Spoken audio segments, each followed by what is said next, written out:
इस बार खरगे जी बड़ा विशेष बोल रहे थे और कह रहे हैं कि मुझे तो कह रहे हैं कि मैं उस पर बोलूं, इधर उधर ना बोलूं, लेकिन वो क्या बोले हैं उसको भी एक बार चेक कर लिया जाए।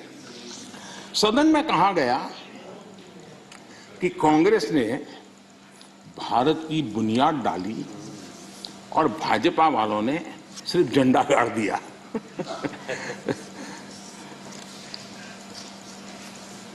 आदरणीय सभापति जी,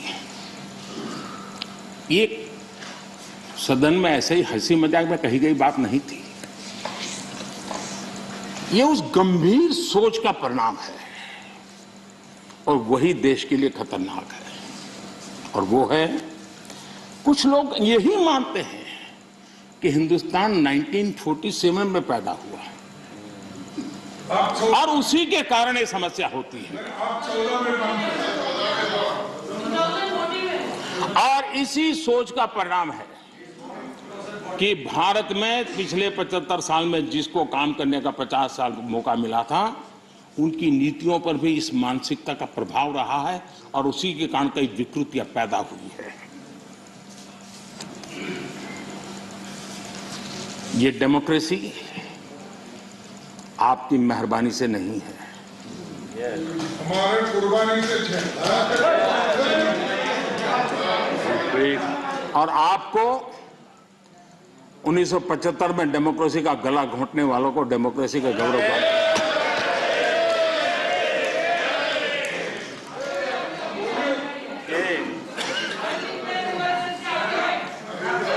आदरणीय सभापति जी, ये 47 में पैदा हुए हैं ना, ऐसी जो सोच वाले लोग हैं, उन्होंने एक बात दुनिया के सामने गाजे बाजे के साथ कहनी चाहिए थी, वो कहने से कतरा गए। हमें गर्व के साथ कहना चाहिए था कि भारत मदर इंडिया, ये मदर ऑफ डेमोक्रेसी है।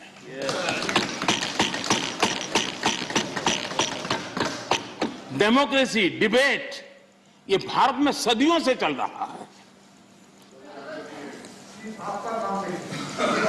और कांग्रेस की कठिनाई ये है, डायनेस्टी के आगे उन्होंने कुछ सोचा ही नहीं, ये उनकी परेशानी। और पार्टी में जो डेमोक्रेसी की बात करते हैं ना, वो जरा समझे, भारत के लोकतंत्र को सबसे बड़ा खतरा परिवारवादी पार्टियों का है, ये मानना पड़ेगा।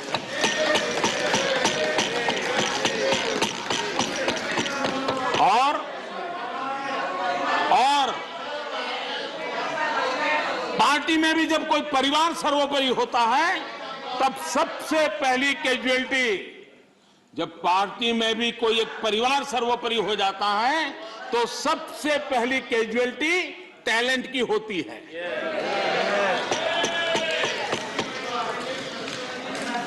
देश ने अरसे तक इस सोच का बहुत नुकसान उठाया है।